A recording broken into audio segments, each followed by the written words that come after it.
এক গ্লাস পানি, সন্ধ্যাবেলায় একটি খেজুর এক গ্লাস পানি।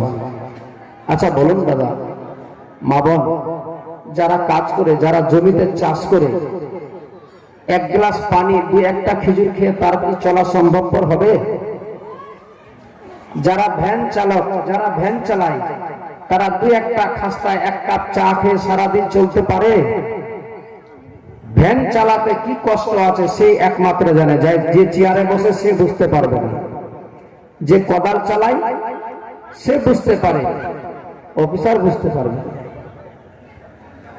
কিন্তু তার থেকেও যে কঠিন জটিল কাজ ছিল, বড় বড় পাথর বোল্ডারকে ভাঙার কাজ ছিল, গর্ত খনন করার জন্য বড় বড় বোল্ডার পাহাড়ের পাথর যে ছিল সেসব পাথরকে ভাঙতে হচ্ছিল খুন্তা শাবল দিয়ে। যেই ব্যাপারে বলা হয়েছে আমার বিশ্ব নবী কোন যুদ্ধে কোদালি ধরেনি, কিন্তু খন্দকের যুদ্ধে আমার নবী স্বয়ং ধরে নিয়েছে। বলুন সুবহানাল্লাহ। কারণ সাকসেস করতেই হবে। কিন্তু বেরাদার, এই নবীর সাহাবীরা এমনও ছিল, কিছু সাহাবী সময়ে যখন নবীর সাহাবীদেরকে ক্ষুধা লাগতো, দৌড়ে সমস্ত কাজ ছেড়ে আমার বিশ্ব নবীর কাছে ছুটে যেতেন। সাহাবা একরামরা বলেন, আমার নবী করিম সাল্লাল্লাহু তাআলা আলাইহি ওয়াসাল্লামকে যেমনি দেখতাম আমার সমস্ত ক্ষুধা বিয়োগ বেদনা সব ভুলে যেতাম। সুবহানাল্লাহ। শুধু তাই না, ইমাম হাসান ও হুসেন পর্যন্ত বলেছেন, নানা আপনার মুখে আপনার চেহারায় এমন জাদু আছে নানা, যেটা দেখতে গেলেই সমস্ত ক্ষুধা ভুলে যায়। আমার নবীর বুকে জড়িয়ে নিতেন।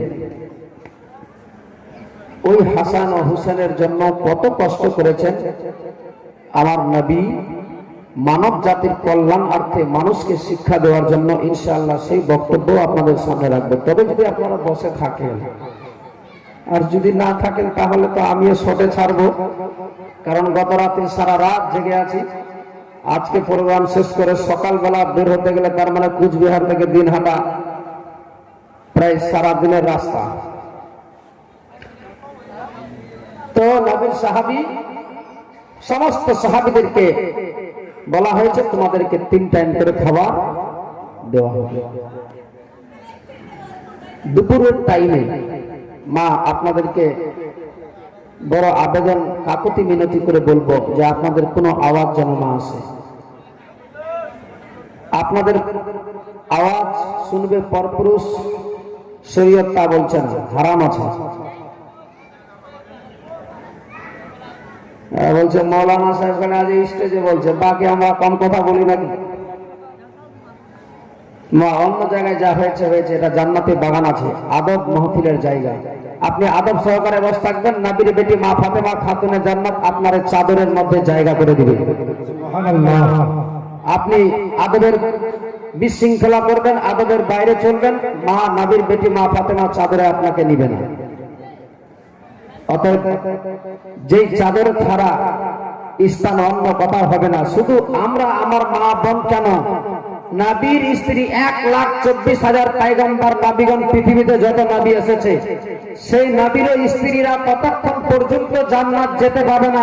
মা, তারা ততক্ষণ পর্যন্ত জান্নাত যেতে পাবে না যতক্ষণ পর্যন্ত আমার নবীর বেটি মা ফাতেমা জান্নাতের তালা না খুলেছে।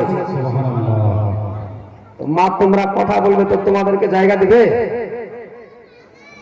শোনো, দুপুর বেলায়, দুপুরের টাইমে নবীর সাহাবী হযরত জাবিরের প্রচন্ড ক্ষুধার, এত ক্ষুধা লেগেছে, পেটের মধ্যে বেদনা শুরু হয়ে গেছে, ব্যথা সহ্য করতে পারে না। ছুটে গেলেন নবীর দরবারে, হাত জোর করে বলছেন, ইয়া রাসূলুল্লাহ, ইয়া হাবিবাল্লাহ, নবী গো, বড় আমার খিদা লেগেছে, একটু খাবার হবে হুজুর। নবী আমার বলতে লাগলেন, জাবির, তোমার তো সব জানা আছে যে 3 টাইম করে খাবার নির্ধারিত করা হয়েছে, এর মধ্যে এর থেকে বেশি যদি কাউকে দেওয়া হয়, তাহলে কাউরও যদি আবার কোনো টাইমে কমে যায়, তাহলে আমি তখন আমার সাহাবীর সামনে কেমনি দাঁড়াবো? জাবিরের চোখ দিয়ে টসটস করে পানি বয়ে যাচ্ছে, বলে হুজুর আর এই পিপাসার জ্বালা সহ্য করতে পারছি না। কি হলো বাবা, ভালো লাগে না? লাগছে? আচ্ছা, দরকার থাকলে যান, আবার বসে। বলে ইয়া রাসূলুল্লাহ, নবী গো, আর ভালো লাগে না, ক্ষুধার জ্বালা আর সহ্য করতে পারি না, একটু খাবার হবে না? দেখেন না, অবস্থা খুব কঠিন হয়ে দাঁড়িয়েছে, একটু দিতে গেলে আমি ভালোভাবে কাজ করতে পারতাম। আমার নবী বলছে, না, সম্ভবপর নয়। জাবির, নবীর সাহাবী, নবীর কাছে বারবার করে কাকুতি মিনতি করে বলছেন, ইয়া রাসূলুল্লাহ, ইয়া রাসূলুল্লাহ, ইয়া হাবিবাল্লাহ, নবী গো, একটু দিয়ে দেন না খাবার, নচেত আমি কাজ করতে পারি না, আমার দ্বারা সম্ভবপর হয় না। আমার নবী বলতে লাগলেন, ও জাবের, এখন দেওয়া সম্ভবপর হবে না, তোমার সব আছে জানা। 3টা টাইম নির্ধারিত করেছি, সেই টাইমের বাইরে আমি একটা কাউকে খেজুর দিতে পারবো না। হযরতে জাবির আমার নবীর সামনে হাত জোড় করে বলতে লাগলেন, ইয়া রাসূলুল্লাহ, ইয়া হাবিবাল্লাহ, নবী গো, একটা খেজুর দিতে গেলে আমি আর দ্বিতীয়বার চাইতাম না, তবে একটু দিয়ে দিতে গেলে আমার যে আর জানটা বেঁচে যেত, নচেত আর জীবন বাঁচে না। আমার নবী বলতে লাগলেন, জাবির, কেন সকাল থেকে শুধুমাত্র খাওনি, তাতে কেন এই অবস্থা হলো তোমার? হযরতে জাবির বলতে লাগলেন, ইয়া রাসূলুল্লাহ, ইয়া হাবিবাল্লাহ, নবী গো, গত রাত্রিতে আমার খাওয়া হয়নি, সকালবেলাও ভালোভাবে খেতে পাইনি, যার ফলে এখন প্রচন্ড ক্ষুধা লেগে গিয়েছে। আমার নবী যেমনি এই কথাটা শুনলেন, নবী আমার বলতে লাগলেন, জাবির, তোমার কয়েকটা ঘন্টা খাবার হয়নি, তাতে তুমি সহ্য করতে পারো না? ও জাবির রে,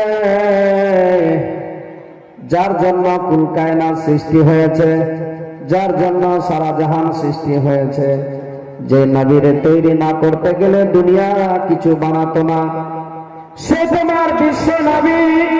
গত 2 দিন হয়ে গেল যাবে, এখন পর্যন্ত একটা পেটের মধ্যে যায়নি দানা। সুবহানাল্লাহ বলা যাবে না? সুবহানাল্লাহ। হযরতে জাবিরকে বলছেন, ও জাবির, এই তোমার সাহাবীর পেটে, তোমার নবীর পেটে 2 দিন হয়ে গেল, একটা এখন পর্যন্ত কোনো দানা গেল না। কত মদিনার বাজারে, মক্কার মতো জায়গাতে, কত জনার বাড়িতে কত খাবার আছে, ফুল প্লেট খাবার নিয়ে অর্ধেক খাবারকে অর্ধেক খাবার ফেলে দেয়, কিন্তু যার জন্য সারা দুনিয়া সৃষ্টি হয়েছে, সেই নবীর বাড়িতে কোনো খাবার নাই। গত 2 দিন হয়ে গেল, পেটে কোনো খাওয়া যায়নি। হযরতে জাবির যেতে শুনেছে, শোনার সঙ্গে সঙ্গে আমার নবীর কাছে হাত জোড় করে বলতে লাগলেন, ইয়া রাসূলুল্লাহ, ইয়া হাবিবাল্লাহ, নবী গো, একটু আমাকে সময় দিবেন আপনি। আমার নবী বলতে লাগলেন, জাবির, যারা এই যুদ্ধের ময়দানে আছে তাদেরকে ফেরত যাওয়া দেওয়া যায় না, এখন এখান থেকে তোমাকে ফেরত যেতে দেওয়া যাবে না। আমার নবীর সামনে বলতে লাগলেন, ইয়া রাসূলুল্লাহ, ইয়া হাবিবাল্লাহ, নবী গো, আপনি যদি পারমিশন দিতেন তবে যেতাম, নচেত আমি তো যাব না। আপনার পদতলে আমার মা বাবা কুরবানি, ইয়া রাসূলুল্লাহ, আপনি মাত্র আমাকে 30 মিনিট সময় দিবেন, আমি তাড়াতাড়ি ফেরত চলে আসবো আবার এই জিহাদের ময়দানে। সুবহানাল্লাহ। নবী আমার বলছেন, কেন, কি করবে গিয়ে? বলে, ইয়া রাসূলুল্লাহ, একটু সুযোগ তো দেন আমারে। বলে, 30 মিনিট তো, 30 মিনিটের বেশি দেওয়া যাবে না। বলে, হ্যাঁ ইয়া রাসূলুল্লাহ, আমি চলে আসবো তাড়াতাড়ি করে।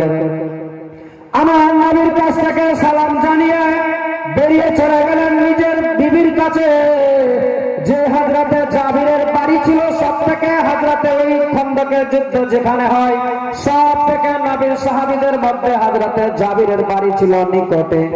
দৌড়াতে দৌড়াতে বাড়িতে গিয়ে পৌঁছালেন। বলে, বিবি রে, ও আমার বিবি, তাড়াতাড়ি করে দরওয়াজা খোলো, আমি তোমার জীবন সাথী চলে এসেছি। হযরতে জাবিরের স্ত্রী বলতে লাগলেন, না, আমি দরওয়াজা খুলবো না, কারণ এখন তো আসার সময় নয়, তুমি যুদ্ধের ময়দান থেকে আমার বিশ্ব নবীকে ছেড়ে চলে এসেছো, আমি দরওয়াজা খুলবো না। সুবহানাল্লাহ। আমার নবীর সাহাবী বলতে লাগলেন, বিবি রে, আসল কারণ সেটা নয়, দরওয়াজা খুলতে গেলে বুঝতে পারবে কি জন্য আমি এসেছি তোমার কাছে। চট করে নিজের স্ত্রী দরওয়াজা খুলে দিলেন, বলে বিবি রে, তোমার কাছে বাড়িতে কোনো খাবার আছে কিনা? আমার নবীর সাহাবী হযরতে জাবিরের স্ত্রী বলতে লাগলেন, ওগো স্বামী, ওগো আমার মাথার তাজা কাপ, যা আছে বাড়িতে খাবার আপনার সব আছে জানা, মাত্র আধা কিলো চাউল আছে আর একটা শুধুমাত্র ছাগলের বাচ্চা। জোরে বলেন সুবহানাল্লাহ। তাছাড়া আর কিছু আমার বাড়িতে খাবার নাই গো স্বামী গো। হযরতে জাবির বলতে লাগলেন, বিবি রে,